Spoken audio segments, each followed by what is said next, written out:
Welcome to the RAG Podcast, the weekly show where I interview recruitment owners who are prepared to tell their unique story of growth. This is all in aid of helping future and existing recruitment businesses who are looking to do similar things. Now, growth means different things to different people. So, by tuning in every week, you're no doubt going to find information that's relevant to you. On this week's episode of the RAG Podcast, I'm joined by Nick Asbridge. Nick is the founder of Asobbi, an AI-focused recruitment company headquartered in the UK with global client base. Now, we only started the business in January 2023, and in the second financial year, they've done over £1 million already. What I love about this, though, is Nick's telling me he's worked less hard and been less stressed as an entrepreneur than when he worked for companies for 15 years earlier. In this episode, Nick tells you his journey from working at Computer Futures, part of the S3 brand, all the way to starting his own business, and how he's built this business to be productized, retained first, and sustainable that he's going to enjoy for the long term.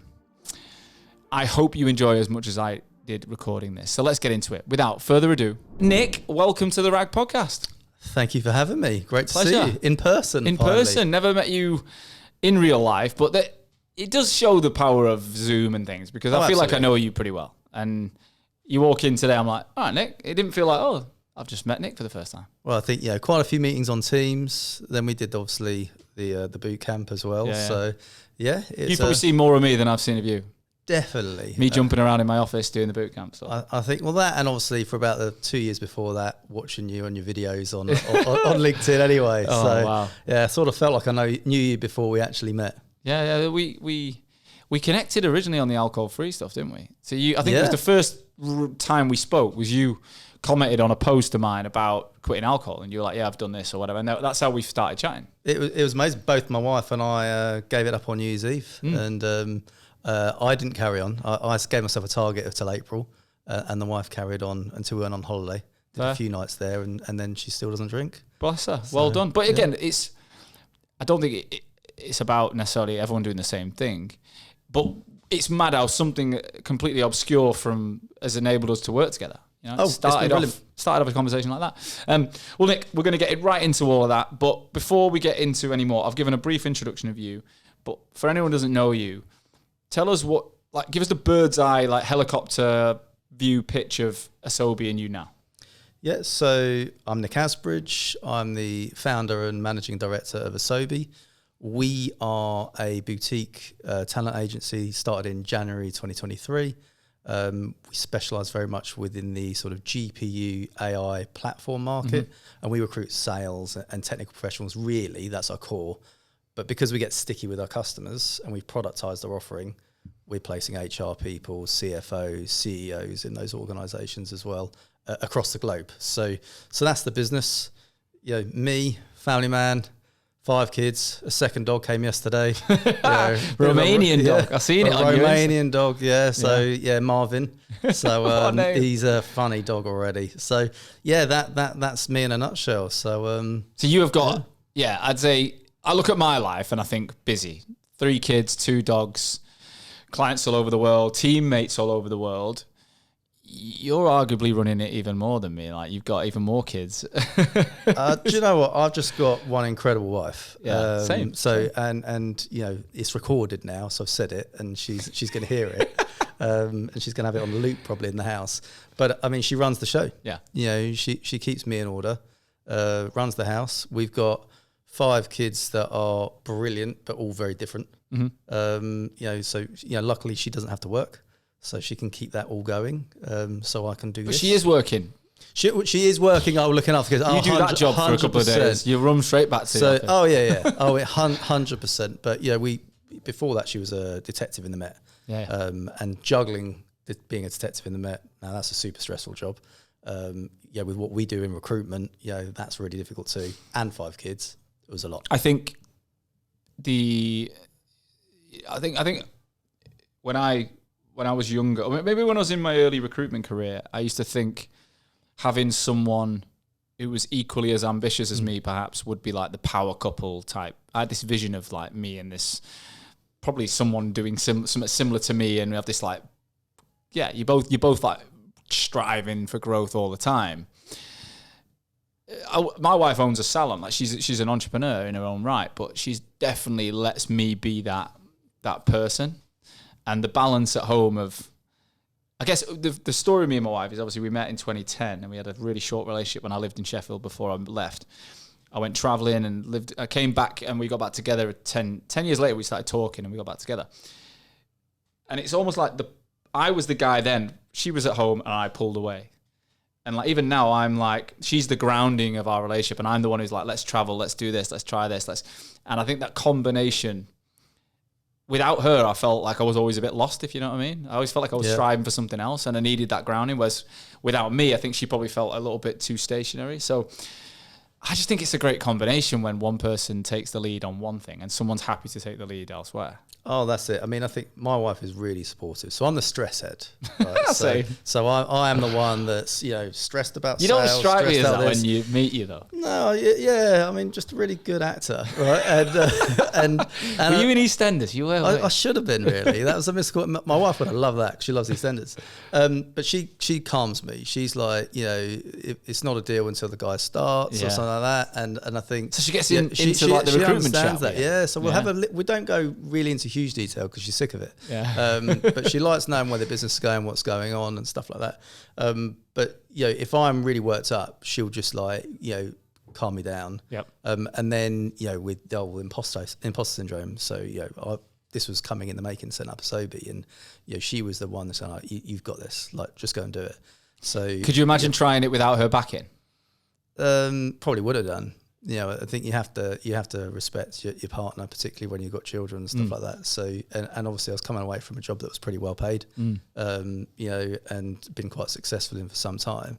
But then she knew the changes that were going on there anyway. So, it was when I was going, I'm going to do it. She was like, yeah, get it done, go and resign, take some time out, relax. You need it, and then get the business going. And to be fair, running your own business surprisingly is less stressful than working in a business. You said this, yeah. You said this. So let's get into that. So let's go back. Obviously, I know you anyway, so I'm going to add a bit of the context to the story. But like you had a child young, right? So what age were you when you had your first child? So I was 22. That was before you got into recruitment, right? So before I got into recruitment, so I was really terrible at school. I got no GCSEs. Really? Didn't get a single one. So that's probably quite a defining moment for me. Was that purely like attitude though? Because you're a smart guy. Wasn't academic and definitely wrong attitude for schooling and didn't really appreciate the teachers and stuff.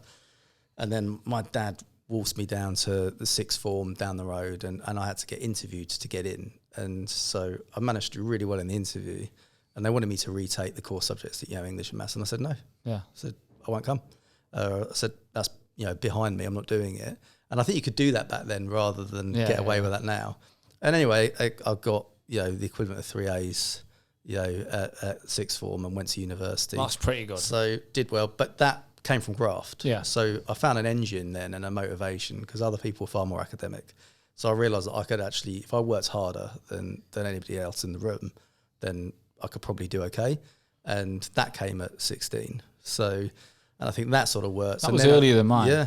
Mine came later than that. Yeah, it came at 16. And then basically I took a year out afterwards because I was knackered then, went travelling and saw a bit of the world.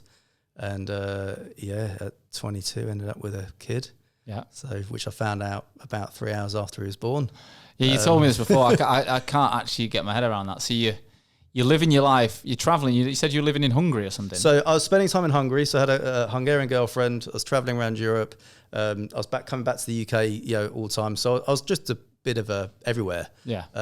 So it was great. It was really good. And anyway, I got a phone call from this woman that turned out to be Zoe, Zoe's mum, who I'd never met or spoken to before, and asked me to come to the hospital. So I did. Did she tell you why you were going to the hospital? No, and I didn't even say it's because of a baby. Right? Yeah, just turn up at A&E, and anyway, found the room that she was in, sat in the room, and she was asleep. Her mum wasn't there, and they wheeled this baby in, and I sent the baby out because I said, "Oh, wrong room." Wow. And then half an hour later they came back in and they went, no, it's the Duncan baby. Yeah. So I was like, whoa. And like that was it. So you how do you respond to that in real life at the age of 22? We saw social workers. I mean, it turned out it was actually not as uncommon as you think. There was another lady there that actually gave birth to a baby in the cinema and wasn't expecting it the same week. So we met social workers. There was a lot of questions. You know, I did a DNA test because it was such a shock, you know, as you would do.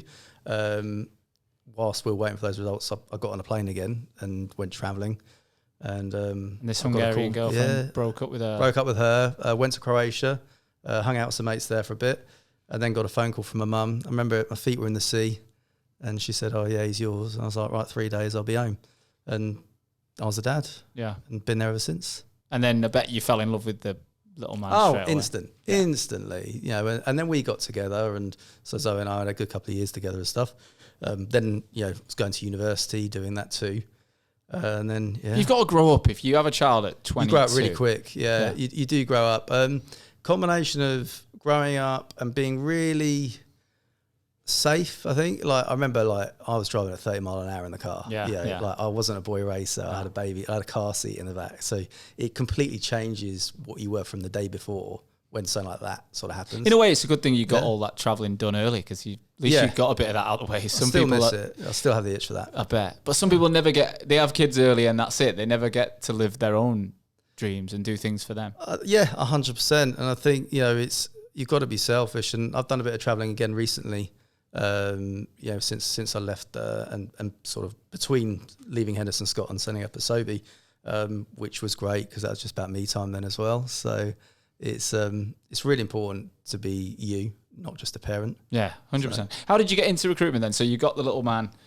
What was the journey into? Did university. Came out of university with a business and philosophy degree.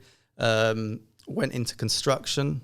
Worked in compliance and construction. So for a company called Ross and Russell, big part of the Vinci Group, we did like car parks, but also managed data centres as well. So two diverse things there. I got promoted on the Friday and redundant on the Monday. Wow. It was like the weirdest thing. I was like, I've just emptied my desk to move to another desk, and it's like, didn't need to do that. And let me have my laptop. So apply for some jobs, you know, for a month. And every agency, same old story, couldn't get me a job, but offered me one. And I was like, no, I wasn't a salesperson, didn't think I'd be into sales. And then after a while of not getting anywhere and getting any jobs, I just said, look, put me in touch with the best few that you can find. So I did a day with Huxley, interviewed with Progressive, also Computer Futures. So you basically hit up the different S3 brands. Yeah, and they're all really different style interviews. So there was like some kind of sort of breakout sessions where you were doing some sort of team activities, and then Futures wasn't that at all. It was in this most bizarre interview with Max Mackin at the time, Irish guy, really charming, really brash with the way he spoke to me at the time, and I was like, yeah, that's all right. And by the time I walked to the train station, I got a call offering me the job. I said, yeah, I'll take that one. Recruiting what? Tech? So it's recruiting tech, yeah. So actually I was doing business intelligence, recruitment, W1 postcode. Right. So very limited, which is pretty much where the office was, reporting into Richard Manso, who was brilliant. Really amazing people there, I thought, you know. So, you know, it was the days. You were 27, did you say? Yeah, I was old. I was one of the older ones. Really, but I think that's like the perfect recruiter in a way. That whenever I was hiring or my business was hiring in Vanquist, we always wanted that late 20s. Had something to work for. Like having a kid or something was a great asset. It was a great asset because you were like, they've got real need. How were you managing being a young father? Were you still with Zoe at the time? No. So that finished, and then I met somebody else, and we were together for several years. And that must be hard working in a business that expects so much of you, after hours and long hours. And it's huge. And we were together for a good few years, and we had a son together. Milo, who's brilliant, and I just wasn't there. I had Matthew that lived around the corner that was with me at the weekends. I had, our house, in Bushy at the time, and we had Milo there, and I just wasn't, during the week I wasn't present, and, I wasn't a dad because I was gone by 7 a.m. and I was home, never before 7, usually 9 o'clock. Because I just think that, like now I've got a 13-month-old and I'm like, I couldn't do that. Like maybe I would have done it because that's all we knew then. But now I'm like, that would break my heart to I leave. lost the childhood of two of my eldest kids, Yeah. right? So, and don't get me wrong, great. I think I'm a good dad, and great on the weekends, and we did a lot, and they've had a brilliant upbringing, certainly with me, and they both live with me now, so I can't have done like too wrong, but I definitely miss those things. Can't get them things back. No, you can't get those things back. So I did make that mistake with Darcy. Good. So, and been very present for that and for all of them really. So, it's not worth the trade-off. But I do think it was more like that was all we knew then, wasn't it? Like it wasn't a debate, was it? It was the done thing. Yeah. If you wanted to get on in a career like recruitment, or most businesses, I think if you worked in a city, like you went out and you came back at night, and I don't know. I just look at my little daughter's face and I think I'd do anything to see that. Like I just don't think there's any way. You can't beat that. No, you can't. And I think I didn't realise there was a choice, to be fair. And when I left there, and my role was changing, so they asked me to do a different role. Obviously, during some very tough years back then, so 2011, they closed some of the regional offices. They then asked us to look after those regional offices from London. And I remember, half of us got one room, the other half got into another room. They all let go. We were asked to stay. And it was chopping and changing, and therefore you couldn't really build your market and your success in that. And like I said, I was by no way near one of the best then, and I was like, I don't have any reason to stay. So when they asked me to change again, I was like, I'm out, I'm done. And I was competing, often getting the door shut in my face by target customers, because a company called Henderson Scott, which is where I went to and spent 10 by and large really good years, they had it sewn up, and I was like, and where are they? And they were a regional office, which was like 25 minutes down the road. Perfect. From where I lived, and was very close to where my now wife lived. And I was like, well, we're going to move in together at some point, and I could even be closer. And it was just a no-brainer. So without going, because you were there for 10 years, right? Yeah. So if we talk about that in a, on a high level, what was it like entering that business? A bit more mature, perhaps. Wow, shocking. Yeah. I mean, I thought I was going to leave in the first month. Really? And not a reflection on them at all. It was more down to the fact that I'd gone from big corporate in London to what was a dingy office at the time, with 8 people. It was a real quiet, slow office, and I was like, these people weren't that.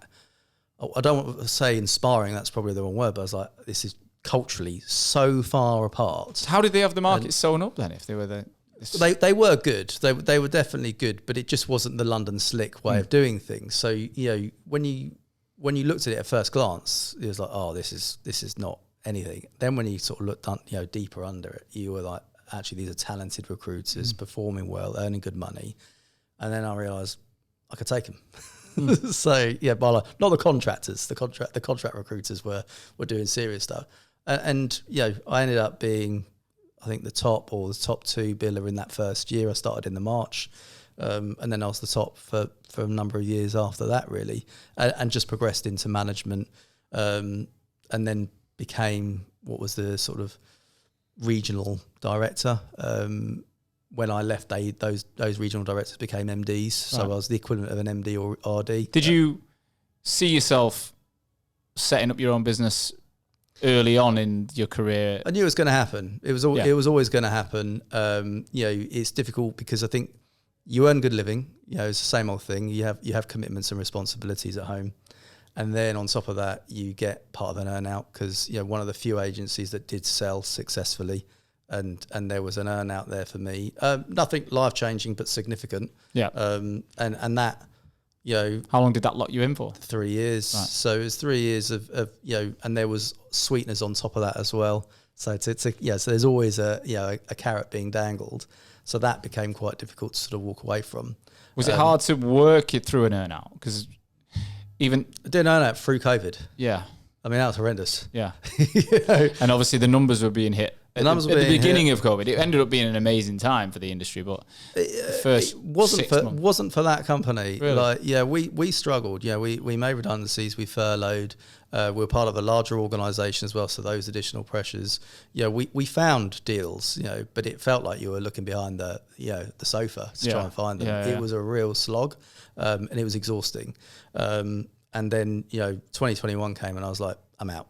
I'm done. So, the way decisions were happening in the business and my role structuring and changing, I didn't agree with a lot of those things. And I was like, well, I don't have to accept it.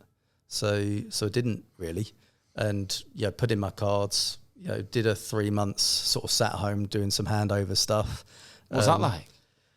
I mean, it was pretty disappointing. I worked there for 10 years. I wasn't allowed to say goodbye. It's those real sort of things. So, it wasn't horrendous, but it was a bit of a peculiar way of doing things. But I always think if someone's like, I think a lot, like, I'll be honest, when I handed my notice in after 5 years, I wanted to go on the day. Like, I was excited to go on that day. I didn't want to work any further. I didn't. Yeah. But to not be able to say bye and stuff, it's like, what damage would that really do to allow a team to have a drink together? Like, what are they worried about? Because anything that they're worried about, you could do anyway.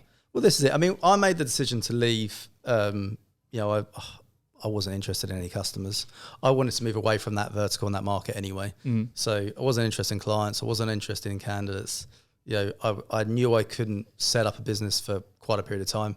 I knew there were restrictions at my level that you had to honour. Yeah. So all part of that was what made it quite longer to plan for. My handover took me all of a day or two. But yeah, we did the 3 months. December 16th was my last day actually. Wow. So chilled out, enjoyed Christmas. And then, it's like, right, what am I doing in 2022? So I was like, don't know.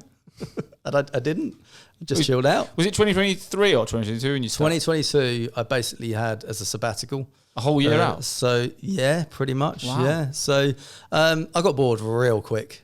So I did... You got 5 kids, right? So you got a lot to do. Yeah, and but then I was treading on the wife's toes, right? And that's not a good idea. My wife's a strong character. So that was her domain and I was intruding. So I said to her, look, I'm going to get on a plane like in the week for a night or two, visit some cities and just go, and you can come with me or not, whatever. And I just went and I kind of tied them in with some technology events and stuff like that. And that's what I ended up doing. I got basically chatting to basically a guy that sort of ran a private equity space and had startup incubators, and he asked if I could just do some advisory work. We got tatting in a bar, and when I was drinking, so and I ended up basically going, okay, how many days do you want? So it's 3 days a week, and I was travel around Europe, literally at the drop of a hat. I could be in Antwerp, I could be in Amsterdam, I could be in Cologne every single week for about 8 months. And it was great. And I'd just sit there and watch Netflix. I'd complete it. And if people wanted advice on how to grow their business and what to do, that's what I did, and just charge a day rate for it. So you would literally get a call going, right, I've got a client who's got this problem. Can you just come and support? No, so I'd just sit in the incubators. So there'll be incubators. There'll be just like managed offices with loads of startups in, and I'd go and sit in there. And that's what we did. And would they introduce you as... So just literally as a talent advisor. It was fake it till you make it. Yeah. So I didn't do any recruitment for them. Didn't do any. It was, what do you need? How you should do it? How do you look the right shape for investment? I ended up presenting to the Belgian government how to, get technology jobs into the country. Wow. And it was really, really strange. But I built a network and I learned about AI. Yeah. And because I worked in cloud infrastructure, didn't know anything about anything else, didn't know about software. And that's when I learned about AI. It's like, that's the market I'm going to go to. Did you know when you quit Henderson Scott that you were going to go into AI? Nope. I had no clue. Didn't know what market? Yeah, didn't know what market. Wasn't going to do technology recruitment. Was stepping out, altogether. It's like, it's going to be, 6 months with my restrictions for that I could set up a business. And I couldn't recruit any of our clients or candidates for a year. So pretty normal restrictions for that level. And you've had, obviously you've had the earn out, so you had a bit of money to actually give yourself a breathing space. So I had some money and that was all part of the process. And I just went on a bit of a road show. And sounds great. I was brilliant. So literally on my own, no kids to worry about for 2-3 nights. See some cities. It was really, really good. And then I was like, right, I've got to get started. So in literally December of that year, the wife said, "You've got to come home." Restrictions are coming up. You've got to settle down and you've got to stop working. Because I was earning enough money to live and not eat into the savings. Yeah. So that was the great thing, is that I wasn't... That you planned not to earn, and you So were. I spent some of it, but not a lot. So it was... And, I didn't have a limited company because, again, that's part of parcel of, previous agreements. So I was just really sensible on what I could do and wanted to enjoy my life and spend a lot of time with friends and family as well. Because, by Thursday I was back home and I'd be, seeing the wife and kids and mates and my mum. It was brilliant. Like, I didn't have to worry. Best year ever. I bet. Absolutely loved it. Did you not want to extend it though? Yeah, but then I had, I felt like a bit like Peter Pan. Right. Had to grow up. so it was really good. It was. Did you not consider pushing it out another year or 6 months? I could have done, right, to be fair, but I was like, no, I need to do something now, and I think I got a view of what Asobbi should look like, and having done this and these conversations. So it was like, let's roll this out in the January. And remind me of Asobbi, the name, because you told me the story in the past. Yeah, so a pal of mine actually co-founded it with me, but he's gone back into the technology industry as a director. So I bought it off of him, but it was actually his dad's acronym. So it was a short list of brilliant business ideas, and they used to have that, and they would talk about all the businesses they were going to set up. And so Paul had the .com on the .co.uk, and I was like, right, we're trying to think of a company name for ages, and you go online and try and think of choose a company. It's ridiculous. So in the end, I said, just call it that. I said, but it's a short list of brilliant business individuals. That's what we're selling to people. So we'll just doctor it, and that's what we've done. And it's a bit like a tech. So you just changed ideas to individuals. Yeah, that's it, and that's essentially what we're doing. And, I didn't want it to be, I've got, 2 middle names, right? Elliot James. That sounds like a recruitment company. I think it already exists. It might actually exist. Something James. Any word in the world added to James has been done. That's the thing. And I was like, I didn't want to do that again. So like that's been done. It's been done well. Yeah. And actually we've got it's a tech company, and, specialising in tech recruitment. Sounds like them. So the whole idea is to try and speak their language. Yeah, you sound more like the industry. So, all right, let's go back then. So early last year, January 23, you start Asobbi. Paint the picture. Like, where were you? How did it all come together? So I was kitchen counter, the usual stuff. Wife, in my ear roll asking me if I could go and do some bits around the house. Had to get out straight away. Lasted 2 days in the house. Built a garden office, didn't use it because that was too close. So I went to the Holiday Inn, which is down the road from where I live, and I was just, buzzing off coffee, to try and justify why I was there all day.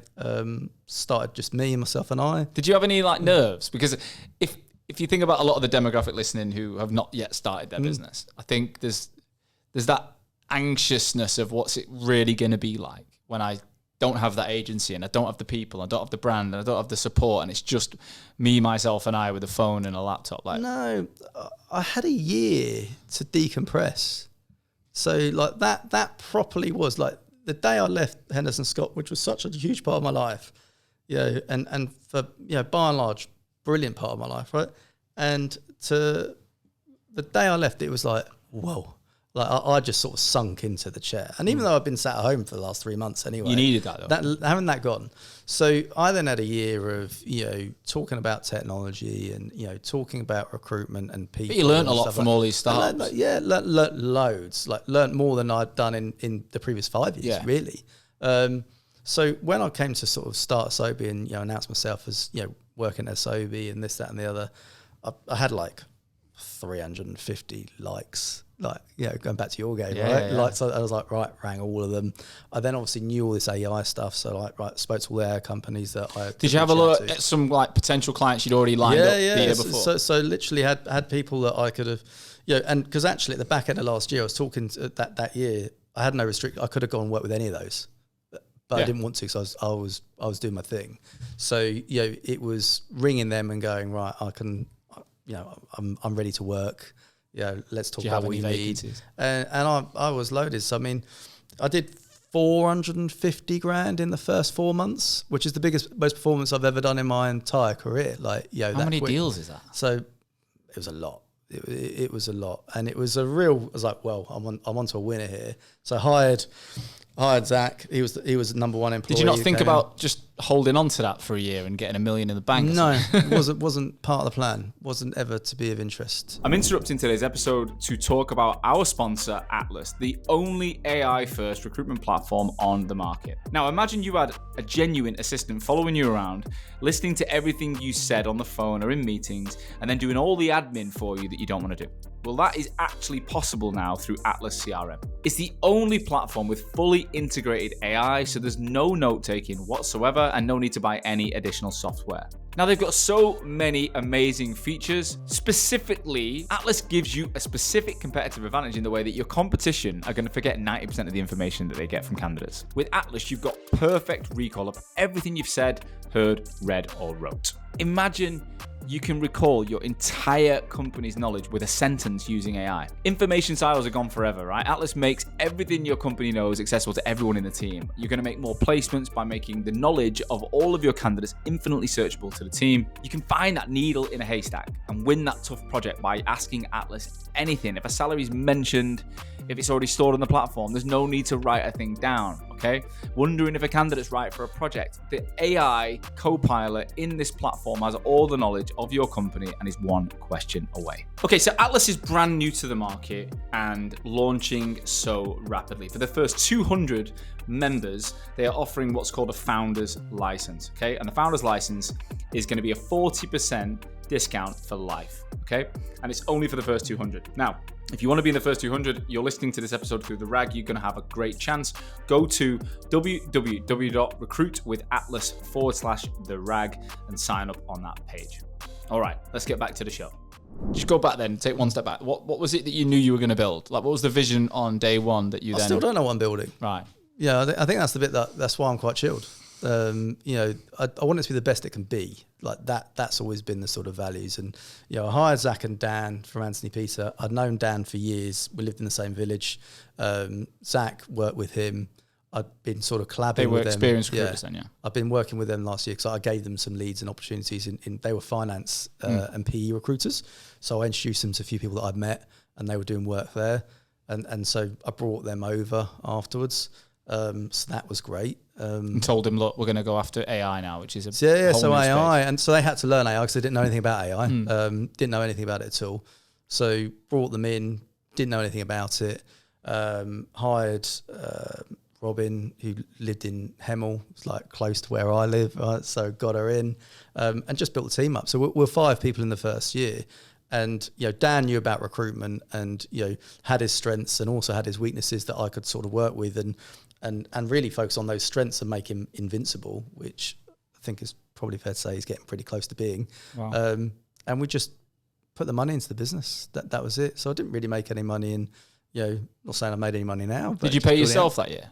Yeah. That paid myself a pretty much what I was used to earning at Henderson Scott. So that was a success. That's another thing people question. Yeah. How long will it take to get back to where I am? So I did it in the first year. Yeah. So literally in the first year did that. We signed up 28 clients in the first year. We had multiple customers doing over 100 grand. It was brilliant. Yeah. So, showed that it could work. Then it was like, why do you think people liked working with you in that first year? I think I treat people like adults. So my job is to coach and teach them to be really inquisitive. So know your candidates, get to know about their dog and their cat and their kids and their wife and their motivations, and get to learn them as human beings. So I'll just make sure they qualify. And I think that's why me and you connected straight away, though, because we both see the world that way. Yeah. The amount of people who think that's not part of this job. It's the biggest decision. Getting married, buying a house, having children, a job and the job thing is something that people work towards usually in what we do. It's a building block of processes for 30, 40 years. So that's why even today you shared the bit about Marvin on your on your LinkedIn, and we still have this today, like, in LinkedIn is not Facebook. You shouldn't put this stuff up. Yeah. Some people they'll say, because I asked this question, on a scale of 1 to 10, my question's always on a 1 to 10. Yeah. Where would you put yourself in terms of how much openness you talk about on the phone? So how much non-work related chat do you have? And it's incredible the different scale people come in at. And some experienced people will be like, depends on the person. So what they're saying is 80% of the time they just stick to business. And I'm like, it's not a business decision for candidates anyway. No. And even clients, like the best clients, you know more than just you know, what they you know do. much more about that. And I think, that's what I've done. I think spending all this time, I'm so committed to work, I don't get to see my friends as often as I'd like. Yeah. So I kind of want to sort of make a bit of Create friendship that, with the people I'm talking to, right? So, we Love talk that. about sport, all that kind of stuff, but then you really get to know them. And, some of my guys find that quite unnatural. Yeah. Because it's not a natural thing for a lot of people, but they've got it now and they've started picking that up. Have you systemized that then? Yeah, 100%. So, what we're not is we're not a KPI driven, business. We certain amount of CVs and IVs, but otherwise it's just speak to as many people as you can and learn your market. And that's what they did for a year. So this was an investment entirely into that, and it's about building an environment, a culture, and treating them like adults. And I need to go to the doctor. Stop! Don't even tell me. It's go and do what you got to do. And they're sitting there on their keyboards at 11 o'clock at night sending out emails. I don't ask them to do that. They do it out of choice because they know it's going to benefit them. They know the rewards. But then they go to the gym at lunchtime and they go and do whatever they need to go and do, or pick up their kids from school. They don't have to ask permission. They still do. And I tell them to go away because I don't care. So the end of 2023, what did you finish the year on? If you were 5 months at 450, what did you? So that financial year. Right. So that was just basically myself. So that 440.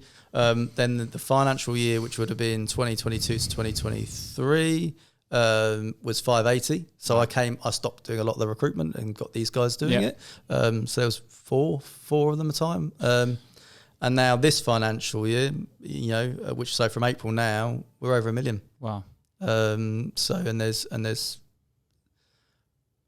on the business now, there's about 7 actually in there now. There's a couple of other people in ops and stuff like that, back end. But we're over 1 million and building up. So we've got people that have done 250 in the business. We've got others that are very new that are just training up. So I've done about 350 myself. So it's just building, but sustainably, really. So a lot of juniors, but we've now got some seniors people in as well, and seeing how they can do. So when it comes to our relationship, as I mentioned, it was early on in the year. I talked about, I think I was going on the stag do or something, and you commented on it, and then we got chatting. I did my own 2010-5 process where I follow up on your engagement, set up a call, and then we chatted, and it turned out we had a lot more in common. I guess, what was it about the brand building possibilities that made you think this was something you wanted to do so soon in your journey as a business? So I am so behind the curve in terms of technology, in terms of social media. I am a phone basher. That's what I've learned how to do, and going back to the S3 days. But that's not the way to get to everybody. And I know that. And also I'm trying to bring in people that are younger, probably better with social media and stuff like that than I am. So I was like, well, I need to do it. And reached out to you, and obviously we met, and you said the number one thing is that it's got to come from you, and you've got to do it, and you've got to embrace it. And actually I'm probably embracing it better than everybody else, to be fair. And it is about consistency, and it's about getting out there, but I don't have the time to ring everybody now. No. So it is about utilizing my time, being smarter. And I want people to know what we're about, and I'm really good at telling the story to a candidate or a client on a one-to-one situation, but actually that's impossible to scale. So, the reason why you and I met and why we're doing what we're doing is purely that, Asobbi is on that sort of mission to be the best it can be. And you said you saw me for a couple of years, right? Yeah. So when I finally reached out to you, and because I didn't know you were watching because you didn't like a lot of my stuff. So the second you did like and engage, I'm on you. And that's it. Then it's like, all right, Sean, I know you anyway, right? So that's what we're building for you now, right? And you've got all these contacts, and you're building this new AI market. What's quantifiably happened for you then since taking on the bootcamp and following the methodology, the 3X system that I've taught you? So I think what's great is that, it's not just me that's had success. So, there's the consultants in the team have onboarded new clients and turned that into actually real revenue. So, as well as myself doing it as well. So I think we've probably generated definitely over 100,000, in the bank now. Having started with you in May, I think it was, you know, so less than 6 months. We've had 100 grand, but actually that's just the tip of the iceberg. So the target clients that we've been going after are not easy to open the door to straight away. And, I was sat there and I think I wrote it on Circle, your platform, right? I was sat there watching EastEnders one night and the VP of sales of one of our target customers sends me an email and just says, Nick, we need to talk. I need to hire you to do my recruitment. And that guy was liking and commenting on every post for about a month before he actually responded to me. So I'd sent him some messages and he just ignored it. But then he just came back to me out of the blue. And that's turned into about 40 grand's worth of business in the last few weeks. And the guys have had the same sort of successes. So, we've been doing the voice notes. We've been doing this sort of just the reach outs and You've stuff not like that. complicated the process. You just followed it. And the idea is that it is consistency, and the biggest weakness probably is consistency, right? The guys could be doing more of it and getting far more of the results. They're just busy. The great thing is they are really, really busy. But we do that, and again I think we put a post out because I turned 43 last Thursday, and a manager messaged me saying, "Can we have a chat? I need you to do my recruitment."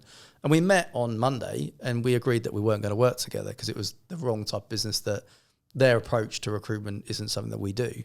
So we said no, but it came from our posting. And his line was, "I really like the consistency of your posts on LinkedIn." Yeah. So it could have been good. It's amazing. When it comes to what that could mean next year and the year after, can you already see what that's going to have a bigger impact?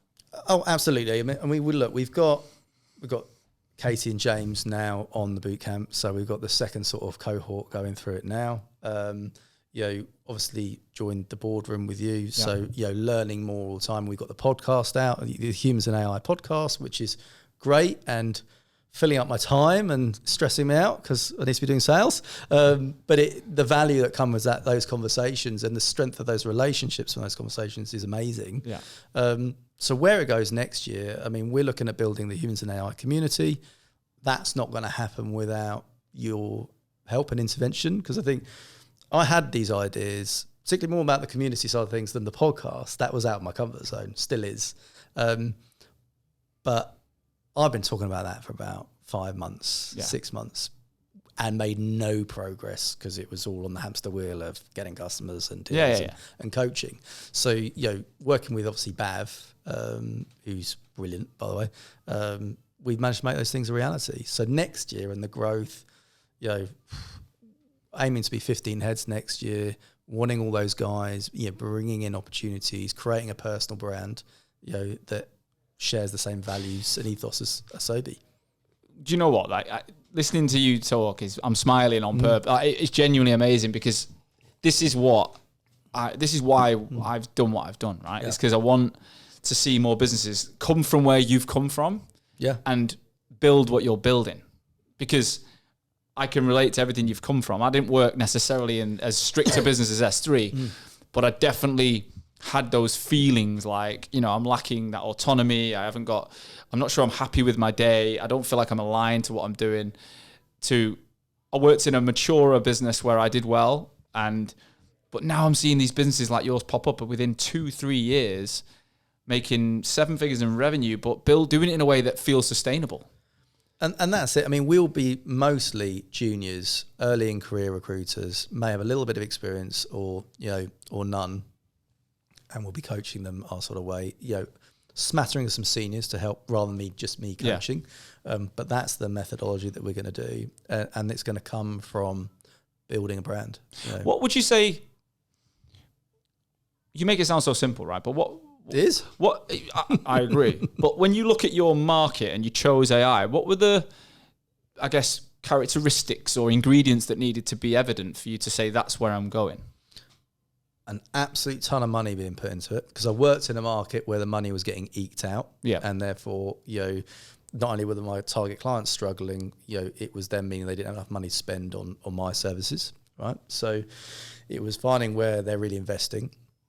It was finding it where it was actually a small ecosystem. So where I could ring up one client and then ring the next, and both clients would know who they were. So there was that referenceability side of things, and that was all it was. And I needed to be able to understand it. I'm quite a simple guy, so I've got recruiters that need to understand the nuts and bolts of the technology that they're trying to place people for. I don't care about any of that stuff. It just needs to be really straightforward and just find good people for those businesses. But for me, it's referenceable clients that we can talk to and build a competitive network. Would you say are these businesses mature in their recruitment processes, or do they? No. They need my help. Yeah. So you've found a market that there's plenty of money in investment. It's growing, and there's immaturity in the recruitment process. So I'm the internal head of talent for multiple businesses. So so I'll sit internally in organisations and talk about the org structure and the org design. So which is a bit different to what a lot of other recruitment agencies. Because you said do. You productised it. So how would you explain the product? So we have Asobbi Engaged, which is that managed service talent agency. We'll have a client's email address. We'll go and sit in their offices and work in there, and we'll do everything around talent, and also offer a HR service as well. So if they don't have HR, don't worry, we've got that covered. Then Campaign, which is more project orientated. So you need 10, 20 people. We'll wrap it up and we will run it. Like, go away, do your work, come back when we need you, and we will get them the best talent. And it's a real structured methodology. So they really buy into that sort of process, and they feel confident, and they buy it again and again. That's where, and obviously there's a good rate to it, but economies of scale means it's a valuable service to them because they save a bit of money. And then we have obviously Navigator, which is to you and I, it's exec search, it's headhunting, and then we've got the on-demand service, which is contingent, but less and less. Don't even talk about it. Don't really know many that use it. So what would happen if a client, like say they come across you on LinkedIn, they like the look of what you're saying, they've got one opportunity to fill. Yeah. So let's say it's a pretty senior role, and they're like, "Look, Nick, I want you to almost pitch for our business." What's your process to working out which product's right for them? So if it's one role, then it's probably going to just be the Asobbi Navigator, right? Which is a search, and it's whether it's an engineer, because an engineer in our world is probably a really niche set of skills. It's going to be quite a high paid job. Minimum jobs we work these days are like 80, 90 grand as a bottom end.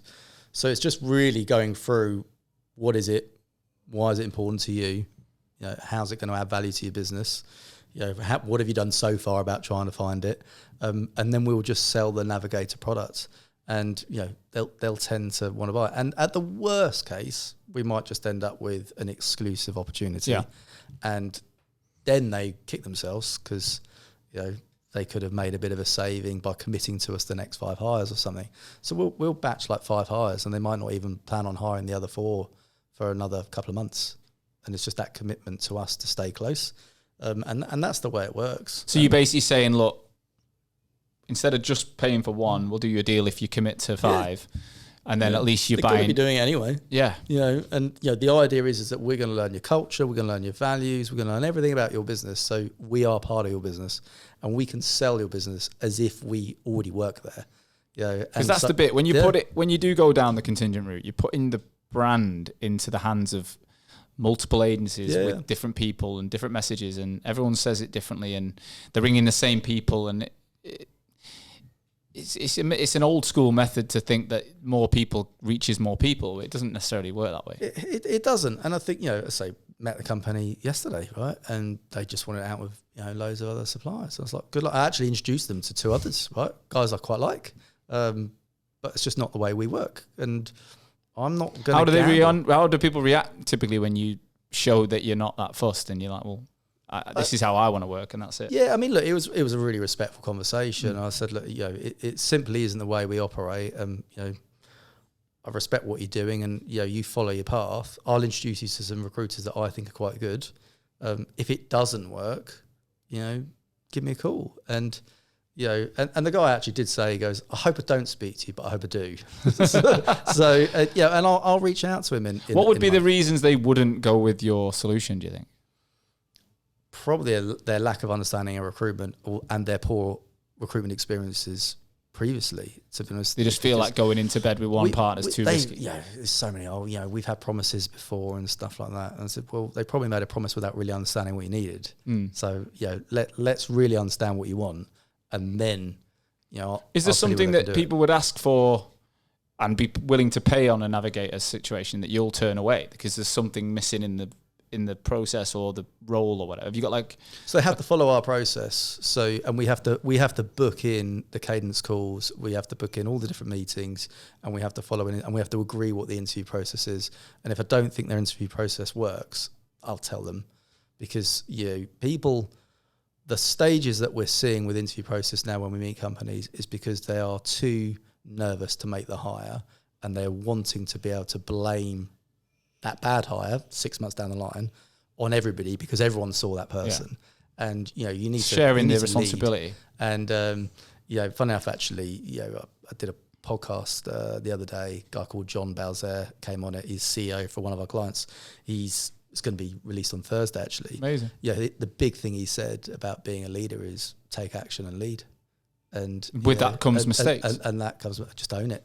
Well, I was watching a little Stephen Bartlett clip this morning, and he said, the reason that his business grew rapidly and they will grow again with the flight group is he made so many hiring mistakes in the first few years that they had a rule that,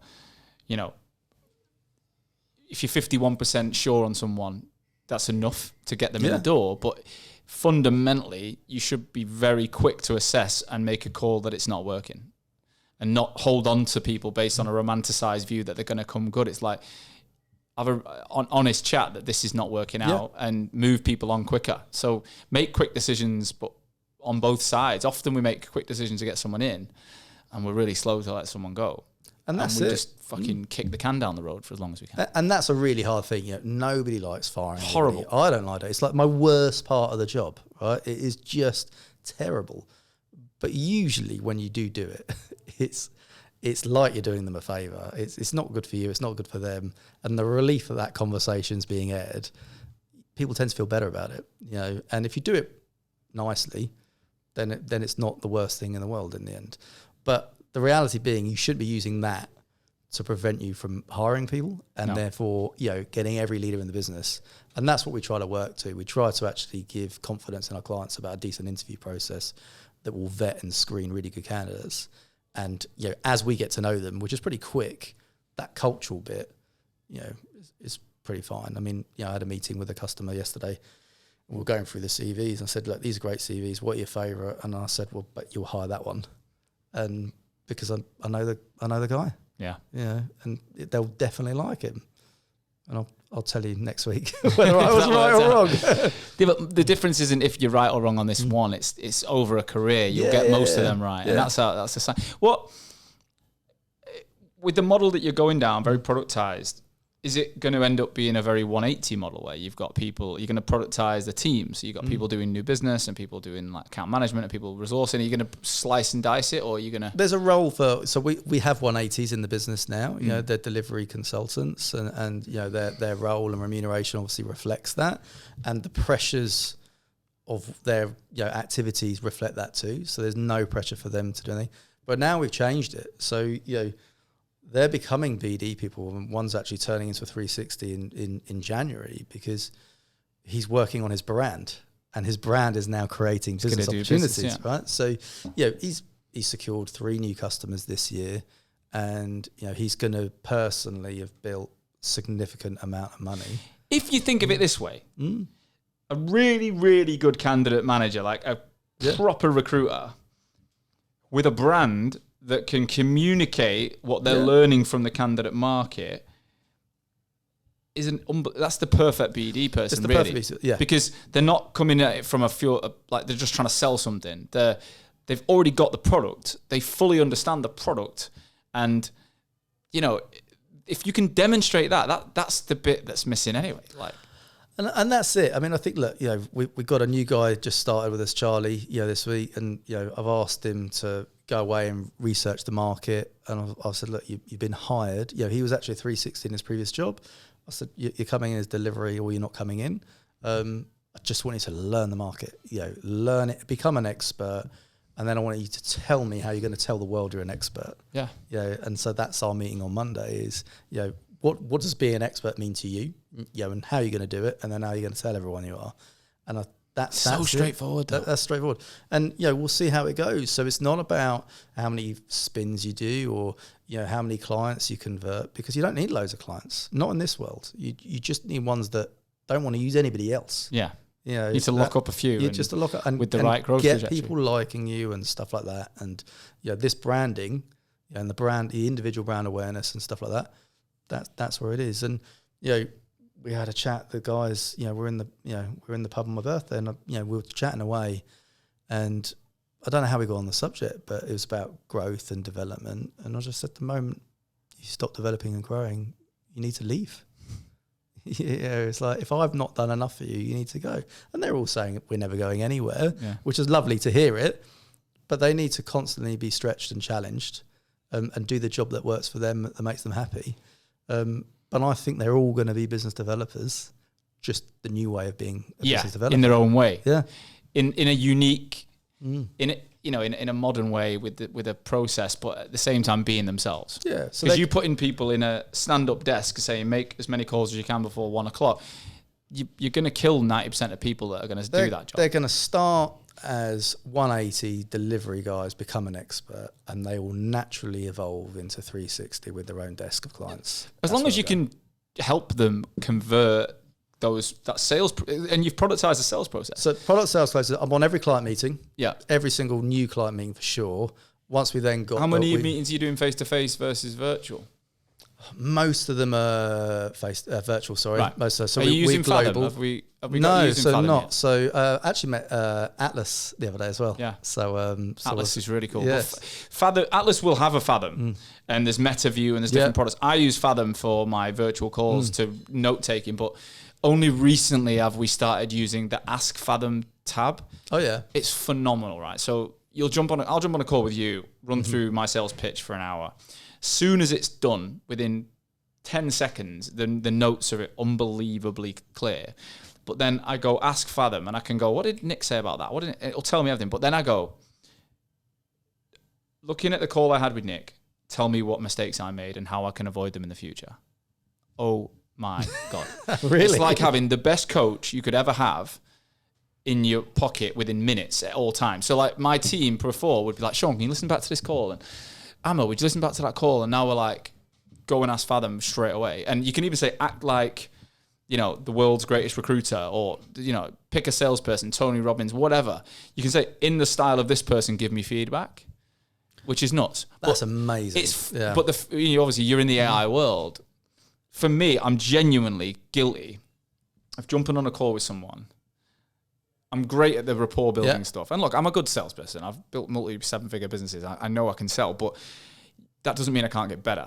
And what I've learned with solution sales is when I'm on a call, I hear something from someone that triggers, look, I know there's a need there. And then I'll start already telling them what they need before I let them sit in that need and really stew in that need, and then let them come to the conclusion they need what I'm about to tell them rather than telling them. But honestly, I knew that subconsciously, but I didn't really want to admit it. But this AI is hammering me. It's like, stop doing this, stop doing that. And it's so consistently telling me what to change. So I'll have to have a look at it. Have a look. Because I'm still learning. I learn from my guys, right? Obviously, if you can't be learning, then you're probably just naive. But if you've got a really good candidate manager and you're like, right, now you're jumping on the calls with me, and every one of them's recorded on AI, and they can go, what did Nick do well? What can we improve and that'll be on? It's not going to take them long to find the process and spot the mistakes they're making, which is, everyone says you can't do this. If do it in face to face as well, that'd be good, wouldn't it? Well, you could put something on the table and do it. Because the world's gone virtual. Yeah, I mean, I do face to faces every week, so I do one day a week in London normally. And we're looking at going out to New York because we've got a lot of customers out there as well. So the face-to-face thing I still think is important, but you're right. But we're here now for the reasons and it's amazing. But if I lent on this as everything in my business had to be face-to-face, every client, it would never grow. We wouldn't be where we want to be. So you can recruit internationally in within seconds. And also logistically, the tech is so powerful now. Oh, it's incredible. It's so really powerful. And that's just one example of, like, you could do candidate calls, client calls, what could I improve on? Fast feedback that's better than Johnny. But then again, if you've got all of the seniors calls in the same platform, it's teaching it what good looks like. So you're like, well, what would Nick say, you could say, act like Nick, based on Nick's experience and all the feedback you've had from all the calls you've got recorded of Nick. Tell me how Nick would give me the answer now. We can't have people acting like Nick. That's terrible.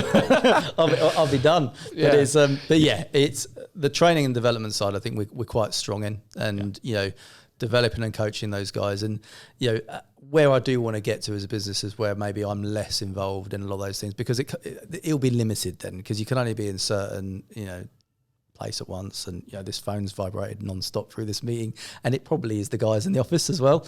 So it is getting better at that, and and we're looking at new offices now, so we're going to be growing and more people coming in. So what is the plan then? You've got, and I'm asking this on both sides, business and personal. You've got 5 kids. You've just turned 43. Yep. You've just got 2 dogs. Just keep reminding you of second, that one. Second dog. Yeah, by the way, that's a crazy Wilson. decision. Having 2 dogs. It's hard. Anyway, you can tell I really wasn't involved in that. It's not easy. But look, she's going to run it. She's running it. What does the future look? I know you've not planned everything to the nth degree, but what do you see as the evolution of you as a person, your family life, everything, as well as the business? So, I mean, this business is here for the long haul, for sure, right? So, I still see myself in this in my mid-50s, right? So right. I've still got... It's not going to be a quick sale or anything. I don't believe that's... What would you do anyway? It's about the journey, right? Yeah. So it is about the journey. So we could end up international. I'd like to move abroad. Oh. Wife is...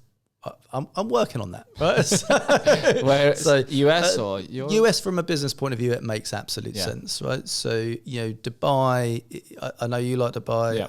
Change your stance on possibly moving there recently? Yeah, it's more of a... Enjoying what you got now. For me, it's... Logistically, it's just not going to happen. So stop thinking about it. Yeah. Like, enjoy where you are and stop being somewhere you can't be. Because with the stepkids and everything, I've got so many complexities. You know what it's like. And you've got a blended family. My kids are getting older, right? Yeah. So within the next 2 years, I'm going to have 3 at university, potentially at university if that's what they decide to do. At least at that age. And I've got a 22-year-old that's working, very independent, and then I've just got my daughter Darcy, who's 10, who will just come wherever we go.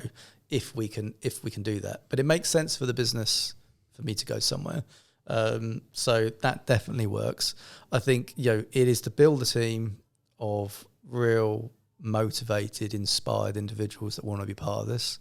I'm definitely going to be giving a chunk away to these guys. I'm not here in it for just me. I want them to feel like it's their business and it's part of their business. So I'm growing this really to see how amazing it can be, and that's it. But I don't have a set clear, and I don't need to.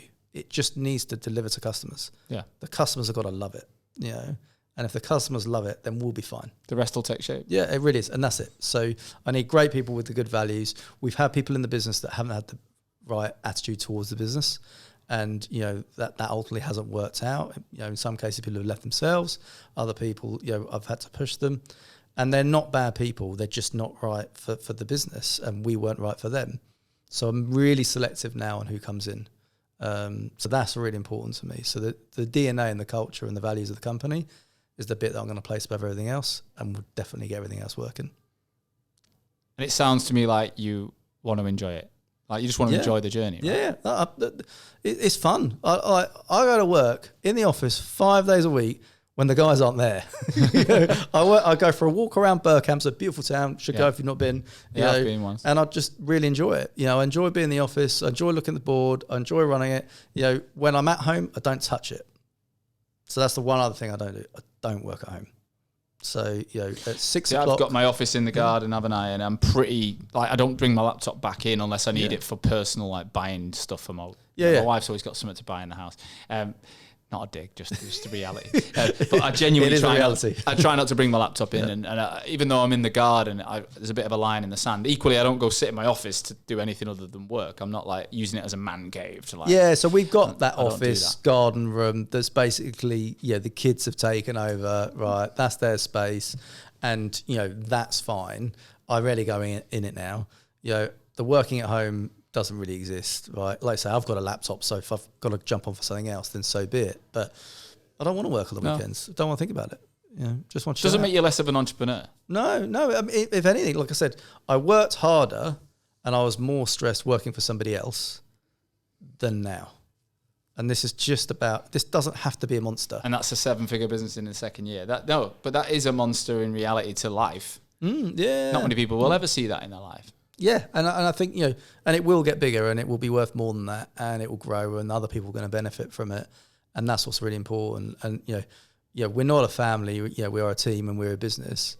Really do care for the individuals that are giving the amount of effort they do. I don't like the word family for business because family is something you don't choose. No. Family, you choose your wife or your husband, but you don't choose who you're born into, as you choose your colleagues, right? Yeah, so exactly you're that. making a choice. Look, final question I ask is coming from previous guests. Yep. I think this one resonates really well with you, is you're sat in front of someone who's in a current recruitment company thinking about leaving. What's one question you'd ask of that person to assess whether they're ready to leave and start as a founder? One question. For me, I know this sounds really old school and difficult. Do you back yourself to get customers? Right. I mean, I know a lot of people that can't bring business in. And, it is, can you sit there with old school pen and paper and know what to do? And can you go and motivate yourself to go and get those clients? That's it. If you can do it, go and give it a shot. I had the exact same conversation with a colleague of mine that's recently just left, and he's gone to set up his own business. And whilst I didn't ask him that question, he had to go. You're assessing that though. Yeah, he had to go because he's got that itch, and he'll constantly scratch that itch, or be wanting to do it, and so he's giving it a go now. And I wish him all the success, but he should be backing himself to get those customers if he's going to be successful. Yeah. And I came and started my business with none of my clients from the last place. Didn't touch a single one of them. In the end, some of them came over, but I didn't build a business thinking I'm going to get my old relationships back, because I don't work with nearly 90% of them. It doesn't sound like you were as emotionally connected to it though as some people are. Some top billers are so emotionally connected to their sector. It's like, fuck. I think that's where I was a little bit. I was like, that's all I'd done. I knew everyone inside out. It's like the thought of going out and doing it all again. I worked in that same sector for 10 years. Yeah. It was a process to leave. Leaving for me, nobody leaves because, happy on Thursday, in a bad mood on Friday, resigns. No. It is an emotional process to leave. And really what it comes down to is, do you back yourself to bring in customers? And if you do, go and do it, and you'll be really fine. And just enjoy it, right? Because it's an art. People, getting people to like you and to buy from you. People don't. There's always somebody else out there, right? So you just got to get them to like you, want to buy from you, and that's it. So back that. I wish that was a subject in schools. Honestly, though, influencing people and sales should be a subject. Like my daughter goes to the school down the road here, and it's the most academic strict school in the country outside of London. It's a free school, but it's called the Mercia School, and it's like she's in till 5 o'clock every day, and it's incredible how it's ran. But I'm still it's missing that commercial. Everything's academic. There's nothing about influencing people, sales skills, that communicate. They're reading 1 million books a year, and I think it's great. But I'm like, why are they not already trying to get people to start thinking about pitching and selling and this skill, the earlier you can develop. Because they don't have it themselves. It's funny, you're exactly what I said. I did a post actually on LinkedIn the other week. It was really strange. So we went and looked at all these universities, and my stepson is like Sheldon out of Big Bang Theory. If you've ever seen that, right? This guy is so clever. It's unreal, right? And but he doesn't always get the social cues. He's actually started getting those now. But we sat there in front of all these lecturers and, PhD people, and they just didn't click with him. It was like, this is so dull. Speak to the students and the passion and the energy and the enthusiasm for what they're studying. He was like, okay, I want to go Sheffield now. And then we went to Leeds. I want to go Leeds. But he didn't get it from the teachers. Yeah. And it's that'll be the problem then, won't it? It's nuts. Yeah. They don't see it. Every business in the world needs sales. Yeah. So everyone needs people who can influence people. So look, if you're going to set up your own business, do your better yourself to go and get some clients and build relationships. Ultimately, what it's all about. Yeah. Do that. You'd be great. Nick, thank you so much. Such a busy life. Taking the time to come up here today, I appreciate it. In terms of your I think your outlook is incredibly calm and logical and forward thinking. I think they're the words I'd use to describe you. If anyone's listened to this and thought, do you know what, I need to speak to that guy and just to pick his brains, is it okay if people reach out to you on LinkedIn? Yeah, I mean, everyone can do. I mean, I think actually since being part of this Hoxo community, I've never spoken to more recruiters and founders outside of my own sort of ecosystem as I do now. And I've gone the other way as well, where I'm asking those questions. Great. So, pass it forward. If anyone wants to, pick up the phone, love to help. Top man. We'll get you, there's no doubt you'll be back on in the future to see where this journey goes, but best of luck in the meantime. Brilliant. Thank you very much for having me. Top Appreciate man. it. Cheers. Thank you as always for listening to today's show. I truly hope that you got value from it. Honestly, it's the only reason I take time every week to ensure that my audience, you guys, future and existing recruitment owners, you're learning from each other to make this industry that I love so much stronger. And today's episode is brought to you by my business, Hoxo. I'm the CEO and founder, and we're on a mission to help brand recruitment agencies and their people better. I want to help people have the tools to stand out in the most competitive markets in the world. So I'll see you again next week with another episode. Catch you soon.